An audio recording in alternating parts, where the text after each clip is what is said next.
പിതാവിൻ്റെയും പുത്രൻ്റെയും പരിശുദ്ധ റൂഹായുടെയും തിരുനാമത്തിൽ ആമീൻ. പെന്തിക്കോസ്തിക്ക് ശേഷം 6-ാം ഞായർ മലങ്കര കത്തോലിക്കാ സഭ പുനരൈക്യ ശില്പിയായ പുണ്യപിതാവ് ദൈവദാസൻ മാർ ഈവാനിയോസ് തിരുമേനിയുടെ കബറിടത്തിലേക്ക് തീർത്ഥയാത്ര ചെയ്യുന്ന ദിനങ്ങൾ.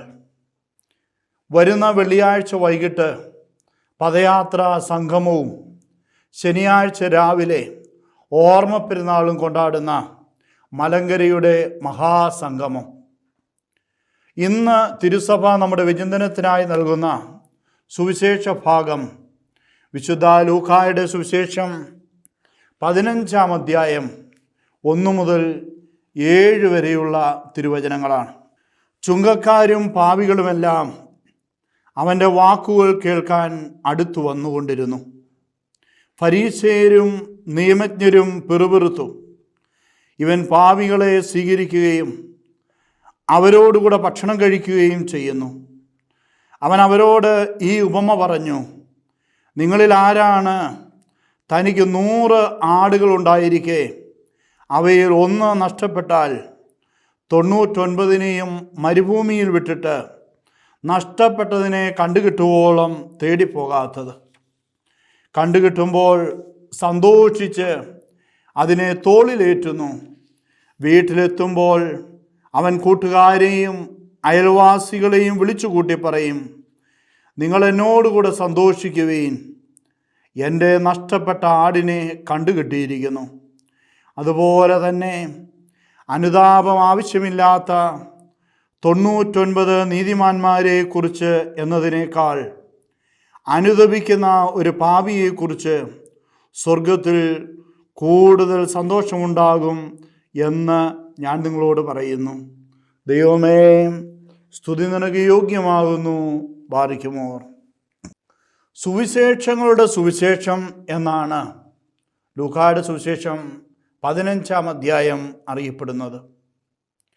അനുതപിക്കുന്ന പാപിക്കായി തുറന്നിട്ടിരിക്കുന്ന സ്വർഗരാജ്യവും അനുതാപിയുടെ ദൈവരാജ്യ പ്രവേശനത്തിലുണ്ടാകുന്ന സ്വർഗീയ ആനന്ദവും ആഘോഷവുമാണ് ഈ അധ്യായത്തിലെ പ്രതിപാദ്യ വിഷയം. നഷ്ടപ്പെട്ട ആടിൻ്റെയും നഷ്ടപ്പെട്ട നാണയത്തിൻ്റെയും നഷ്ടപ്പെട്ട പുത്രൻ്റെയും ധൂർത്തപുത്രൻ്റെയും ഉപമ വളരെ അധികം പഠിക്കപ്പെടേണ്ടതാണ്. അന്വേഷണവും കണ്ടെത്തലും ആനന്ദവും ഇടയനും സ്ത്രീയും അപ്പനും ഉൾച്ചേരുന്ന ഉപമകൾ പുരാതന ഗ്രീക്ക് കൃതികളിലും പൗരസ്ത്യ പുരാണ ഇതിഹാസങ്ങളിലും ധാരാളമായി ഉപയോഗിച്ചിരിക്കുന്ന അലങ്കാര പ്രയോഗമാണ് മാഷാൽ എന്ന ഹെബ്രായ പദം. ഗ്രീക്ക് വിവർത്തനം പരാബോളെ, പര അരികിൽ, ബോളെ വയ്ക്കുക, ഒന്നിനോടൊന്ന് ചേർത്ത് വെച്ച് സദൃശ്യം കൽപ്പിക്കുന്നതാണ് ഉപമ.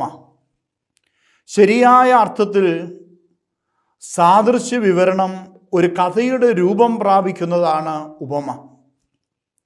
ഉപമയിലെ ഓരോ ഘടകത്തിനും പ്രത്യേകം അർത്ഥം കൽപ്പിക്കുമ്പോൾ അത് സാരോപദേശ കഥ അഥവാ രൂപകഥ, അലഗറി ആകുന്നു. പരിചിതമായവയിൽ നിന്ന് അപരിചിതമായവയിലേക്ക് പ്രയാണം ചെയ്യുക എന്നതാണ് അറിവിൻ്റെ പ്രമാണം. അപരിചിതമായ ആശയങ്ങൾ പരിചിത പ്രതീകങ്ങളിലും സാദൃശ്യങ്ങളിലും സാരോപദേശങ്ങളിലും ഉദാഹരണങ്ങളിലും പഴഞ്ചൊല്ലുകളിലൂടെയും അവതരിപ്പിക്കുന്ന ഭാഷാശൈലി ഇവിടെയും നമുക്ക് കാണാൻ കഴിയും. പഴയ നിയമത്തിൽ ഉപമകളും സാരോപദേശ കഥകളും ധാരാളമുണ്ട്. പുതിയ നിയമത്തിൽ മാത്രം ഏകദേശം 50ഓളം ഉപമകളുണ്ടെന്നാണ് പണ്ഡിതമതം. അഡോൾഫ് ജൂലിക്കർ, CH ദോത്, ജോവാക്കിം ജെറമിയാസ് എന്നിവരുടെ ഉപമ വ്യാഖ്യാന ശ്രമങ്ങൾ പ്രസിദ്ധങ്ങളാണ്. യേശുവിൻ്റെ ഉപമകളുടെ എല്ലാം പ്രമേയം ദൈവരാജ്യ രഹസ്യങ്ങളാണ്. പടിപടിയായ വളർച്ചയും സർവം സ്പർശിയായ പരിസമാപ്തിയും ദൈവരാജ്യ രഹസ്യങ്ങളെ വെളിപ്പെടുത്തുന്ന ഉപമകളിൽ കാണാം.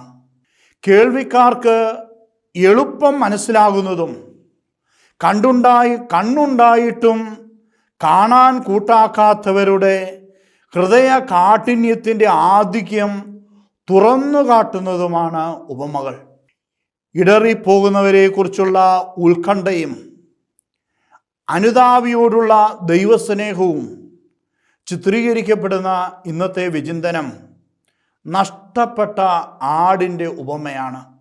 മത്തായി സുവിശേഷത്തിൽ നിന്ന് ലൂക്ക ഉദ്ധരിക്കുന്ന ഈ ഉപമ സുവിശേഷത്തിൽ സവിശേഷ ശ്രദ്ധ അർഹിക്കുന്നു. ഭരണ സംവിധാനങ്ങളുടെ നിലനിൽപ്പിനും കാര്യക്ഷമതയ്ക്കും കാര്യനിർവഹണത്തിനുമായി ജനങ്ങളിൽ നിന്ന് നിർബന്ധിതമായി നിശ്ചിത തുക പിരിച്ചെടുക്കുന്നതാണ് ചുങ്കം. ടോളമികളും സെലൂക്യൻ രാജാക്കന്മാരും ജനങ്ങളിൽ നിന്ന് അമിത നികുതി പിരിക്കുന്നവരെ തെരഞ്ഞെടുക്കാൻ ലേലം വിളിച്ചിരുന്നു. ഏറ്റവും കൂടുതൽ തുകയ്ക്ക് ലേലം വിളിക്കുന്നവരാണ് ആ വർഷം നികുതി പിരിക്കേണ്ടത്. ചുങ്കക്കാർ എന്നറിയപ്പെട്ടിരുന്ന ഇക്കൂട്ടരെ ജനം വെറുത്തിരുന്നു. നികുതിയുടെ തോത് നിശ്ചയിക്കാൻ പോലും അവകാശമുണ്ടായിരുന്ന കുത്തക മുതലാളിമാരായിരുന്നു ചുങ്കക്കാർ. സക്കേവൂസ് അവരിൽ ഒരാളായിരുന്നു. ചന്തസ്ഥലത്തും വഴിയോരത്തും ഇരുന്ന് സാധനങ്ങൾക്ക് ചുങ്കം ചുമത്തിയിരുന്ന സാധാരണ ചുങ്കക്കാരും ഉണ്ടായിരുന്നു. അവരിൽ ഒരാളായിരുന്നു യേശു ശിഷ്യനായി തീർന്ന മത്തായി. നികുതി പിരിച്ച് കീശ വീർപ്പിച്ച് അനീതിയുടെ പണം കൊണ്ട് ധനവാന്മാരായ ചുങ്കക്കാരെ പാപികളായിട്ടാണ് ജനം വീക്ഷിച്ചിരുന്നത്. ഫരീസേരും മറ്റും അവരോടൊപ്പം ഭക്ഷണം കഴിച്ചിരുന്നില്ല. എന്നാൽ യേശു അവരെ അംഗീകരിക്കുകയും അവരോടൊപ്പം ഭക്ഷണം കഴിക്കുകയും അവരെ തിരുത്തി മാനസാന്തരത്തിലേക്കും ദൈവരാജ്യത്തിലേക്കും ക്ഷണിച്ചു. യേശുവിൻ്റെ വചനം കേൾക്കാനും യേശുവിനെ കാണാനും വന്ന പാപികളെയും ചുങ്കക്കാരെയും സ്വീകരിച്ച് അവരോടുകൂടെ ഭക്ഷണം കഴിച്ച യേശു ദൈവരാജ്യത്തിലേക്ക് അവരെ ആനയിക്കുകയായിരുന്നു. ജനം വെറുത്തവരോട് പോലും യേശു സ്വീകരിച്ച ആതിഥേയ മനോഭാവം സ്നേഹത്തിൻ്റെ കൽപ്പന അനുവർത്തിക്കുന്നതും ദൈവരാജ്യ മാനസാന്തരത്തിലേക്ക് നയിക്കുന്നതുമായിരുന്നു. ഫരീസേരും നിയമജ്ഞരും ഇതിനെതിരെ പിറുപിറുത്തു. ഇക്കൂട്ടർ പാപികളെയും ചുങ്കക്കാരെയും അകറ്റി നിർത്തിയിരുന്നു. ശത്രുതാ മനോഭാവത്തോടെ കണ്ടിരുന്നു. യേശുവിന് ശത്രുക്കളില്ല, എല്ലാവരും മിത്രങ്ങൾ മാത്രം. യേശുവിൻ്റെ ചെയ്തികൾക്ക് നേരെ പിറുപിറുത്തവരോട് അവൻ പറഞ്ഞു, നഷ്ടപ്പെട്ട ആടിൻ്റെ ഉപമ. സൗഹൃദത്തിൻ്റെയും സ്വീകാര്യതയുടെയും പ്രകടനമാണ് ഭക്ഷണമേശയിലെ കൂട്ടായ്മ. അനഭിമതരോടൊത്ത് യേശു ഭക്ഷണം കഴിക്കുന്നത് ഫരീസയർക്കും നിയമജ്ഞർക്കും ഇടർച്ച നൽകി. യേശു ഒരുക്കിയ ഭക്ഷണമേശ ദൈവരാജ്യത്തിലെ ദിവ്യമേശയിലേക്കുള്ള ക്ഷണമാണ്. ചുങ്കക്കാരും പാപികളും യേശുവിനെ കേട്ടത് ഭക്ഷണമേശയിലാണ്. നഷ്ടപ്പെട്ടു കണ്ടുകിട്ടി, ആനന്ദിക്കുക, സന്തോഷിക്കുക എന്നീ പദദ്വയങ്ങൾ 3 ഉപമകളുടെയും പ്രത്യേകതയാണ്. യേശു ചുങ്കക്കാരനെ ശിഷ്യനാക്കി. ചുങ്കക്കാരിൽ പ്രധാനിയുടെ വീട്ടിൽ അതിഥിയായി കയറി പാർത്തു. തൻ്റെ പാദാന്തികത്തിൽ ഇരിക്കാനും പാദം ചുംബിക്കാനും തൈലം പൂശാനും യേശു പട്ടണത്തിലെ പാപിനിയെ അനുവദിച്ചു. ചുങ്കക്കാരോടും പാപികളോടുമൊത്ത് യേശു മേശയ്ക്കിരുന്നത് അവരെ അനുതാപത്തിലേക്കും ദൈവരാജ്യത്തിലേക്കും ക്ഷണിക്കാനാണ്. യേശുവിൻ്റെ ചെയ്തികളെ മനസ്സിലാക്കാതെ പിറുപിറുക്കുന്നവർക്കുള്ള സൗമ്യമായ ഉത്തരമാണ് നഷ്ടപ്പെട്ട ആടിൻ്റെ ഉപമ. ആട് വളർത്തൽ പലസ്തീനായിലെ യഹൂദരുടെ പ്രധാന ഉപജീവന മാർഗമായിരുന്നു.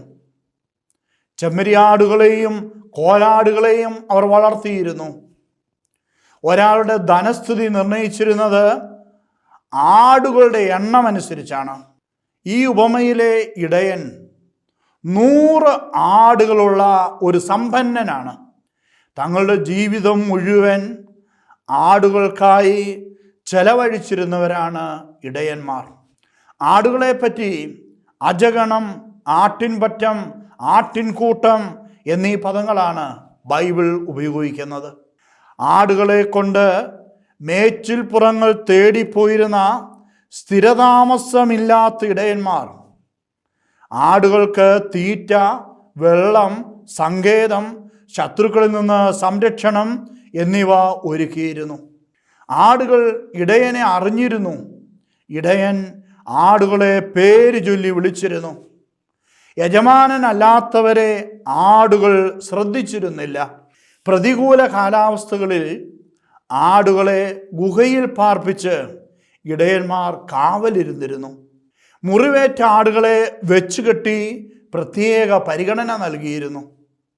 മധ്യപൂർവ്വ ദേശങ്ങളിൽ ഭരണാധിപന്മാരെയും ദേവന്മാരെയും ഇടയന്മാരായി ചിത്രീകരിച്ചിരുന്നു. കടമ നിർവഹിക്കാത്ത ഇടയന്മാരെ നിശിതമായി വിശുദ്ധ ഗ്രന്ഥം അപലപിക്കുന്നുണ്ട്. കടമ നിർവഹിക്കാത്ത ഇടയന്മാർക്ക് വധശിക്ഷ ലഭിക്കുമെന്ന് ജെറമിയ പുസ്തകത്തിൽ ദൈവം മുന്നറിയിപ്പ് നൽകുന്നു. ഇസ്രായേൽ ഒരു ഇടയൻ്റെ കീഴിലാണ്. യഥാർത്ഥ ഇടയൻ ദൈവമാണ്. തൻ്റെ ആടുകളെ പരിപാലിക്കുന്ന, നയിക്കുന്ന നല്ല ഇടയൻ. സന്തോഷത്തിൻ്റെ സദ്വാർത്ത ആടുകൾക്ക് കാവൽ നിൽക്കുന്ന ഇടയന്മാർക്കുള്ളതാണ്. 99നെയും മരുഭൂമിയിൽ വിട്ടിട്ട് നഷ്ടപ്പെട്ടതിനെ തേടി അലയുന്ന നല്ല ഇടയൻ യേശുവാണ്. ഇവിടെ പ്രതിപാദിക്കുന്ന മരുഭൂമി ഒറ്റപ്പെട്ട മേച്ചിൽപ്പുറമായ മലയാകാം. ഇടയ സംസ്കാരത്തിൽ ആട്ടിൻപറ്റത്തിലെ ഓരോ ആടും പ്രധാനപ്പെട്ടതാണ്. ചിതറിപ്പോയ തൻ്റെ അജഗണത്തെ ദൈവം തന്നെ അന്വേഷിക്കും. അജഗണത്തെ മേയ്ക്കാൻ ദാവീദ് ഭവനത്തിൽ നിന്ന് മെസ്സിഹായെ അയക്കും എന്ന എസെക്കിയേൽ പ്രവചനം നിറവേറി എന്ന സൂചന ഈ ഉപമ നൽകുന്നു. നഷ്ടപ്പെട്ട ആടിനെ സർവപ്രധാനമായി കണ്ട് ലാഭനഷ്ട കണക്കുകൾ നോക്കാതെ 99നെയും മലയിൽ വിട്ടിട്ട് നഷ്ടപ്പെട്ടതിനെ അന്വേഷിക്കുന്ന നല്ല ഇടയനായ യേശുവിൻ്റെ ചിത്രമാണ് പിറുപിറുക്കുന്ന ഫരീസയർക്കും നിയമജ്ഞർക്കുമുള്ള ഏറ്റവും നല്ല സൗമ്യമായ മറുപടി. നഷ്ടപ്പെട്ട ആട്, കൂട്ടം തെറ്റിയ ആട് എന്നേക്കുമായി നഷ്ടപ്പെടുന്നതിനു മുൻപ് കണ്ടെത്തി രക്ഷിക്കണമെന്ന ആത്മീയ തീഷ്ണത നിറഞ്ഞ നല്ല ഇടയനായ യേശു നഷ്ടപ്പെട്ടതിനെ കണ്ടുകിട്ടുവോളം തേടിപ്പോകുന്ന അത്യധ്വാനം ആത്മീയ വഴിയിലെ വലിയ ആനന്ദമാണ്. കണ്ടുകിട്ടിയതിനെ കുറ്റം വിധിക്കാതെ സന്തോഷിച്ച് തോളിലേറ്റുന്ന ഇടയൻ്റെ ആത്മീയ ആനന്ദം വാക്കുകൾക്ക് വർണ്ണിക്കാനാവില്ല. നഷ്ടപ്പെട്ടതിനെ കണ്ടുകിട്ടുവോളം തേടിപ്പോകുന്ന കണ്ടുമുട്ടലും കണ്ടുകിട്ടിയതിനെ കുറ്റം വിധിക്കാതെ തോളിലേറ്റുന്ന സന്തോഷവുമാണ് ദൈവജന ശുശ്രൂഷയുടെ ആനന്ദം. സന്തോഷത്തോടെ തോളിലേറ്റി എന്നതും കണ്ടുകിട്ടുവോളം തേടിപ്പോയി എന്നതും ഇടയൻ്റെ വാത്സല്യവും കരുതലും കണ്ടുകിട്ടിയതിലുള്ള അതിയായ സന്തോഷവും ദ്യോതിപ്പിക്കുന്ന പ്രവൃത്തിയാണ്. കൂട്ടം തെറ്റിയതിനെ അന്വേഷിച്ച് കണ്ടെത്തി സന്തോഷിച്ച് തോളിലേറ്റി വീട്ടിലെത്തിക്കുന്ന ഇടയൻ. കൂട്ടുകാരെയും അയൽവാസികളെയും വിളിച്ചുകൂട്ടി ഉറക്കെ പ്രഖ്യാപിക്കുന്നത്, നിങ്ങൾ എന്നോടുകൂടെ സന്തോഷിക്കുവീൻ, എൻ്റെ നഷ്ടപ്പെട്ട ആടിനെ കണ്ടുകിട്ടിയിരിക്കുന്നു എന്നാണ്. നഷ്ടപ്പെട്ടതിനെ അന്വേഷിച്ച് കണ്ടെത്തി സന്തോഷിച്ച് തോളിലേറ്റി ദൈവഭവനത്തിലേക്ക് ആനയിക്കേണ്ടുന്നവരാണ് ദൈവജന ശുശ്രൂഷകർ. യേശു ശിക്ഷഗണത്തിലേക്ക് വിളിച്ചടുപ്പിക്കപ്പെട്ട സകല ശിഷ്യരുടെയും പരമപ്രധാന ദൗത്യമാണിത്. നഷ്ടപ്പെട്ടതിനെ കണ്ടുകിട്ടി എന്നത് ഇടയൻ്റെയും വീട്ടുകാരുടെയും കൂട്ടുകാരുടെയും അയൽവാസികളുടെയും നാട്ടുകാരുടെയും ഉത്സവമാണ്. നഷ്ടപ്പെട്ടതിനെ മാറോടണച്ച് തോളിലേറ്റിയ ആടിനെ ഇടയൻ വിശേഷിപ്പിക്കുന്നത് നഷ്ടപ്പെട്ടിരുന്ന എൻ്റെ ആട് ഞാൻ കണ്ടെത്തി എന്നാണ്. ഓരോ ആടിനെയും സ്വന്തമായി കരുതി നഷ്ടപ്പെട്ടതിനെ പോലും സ്വന്തമെന്ന് തിരിച്ചറിഞ്ഞ് കണ്ടെത്തുന്നതാണ്, മുറിവ് വെച്ചു കെട്ടുന്നതാണ് ദൈവജന ശുശ്രൂഷയിലെ ഇടയനടുത്ത തിരിച്ചറിവ്. നഷ്ടപ്പെട്ട ആടിനെ, സ്വന്തം ആടിനെ തിരികെ ലഭിക്കുമ്പോൾ നല്ല ഇടയൻ സന്തോഷിക്കുന്നത് സ്വാഭാവികം. ഇടവക അജഗണമാണ്. നഷ്ടപ്പെട്ടതിനെ അന്വേഷിച്ച് കണ്ടെത്തി തോളിലേറ്റി സന്തോഷിക്കേണ്ടുന്നവരാണ് ഇടയനടുത്ത ദൈവ ശുശ്രൂഷയ്ക്കായി വിളിക്കപ്പെട്ട സകല ശിഷ്യരും.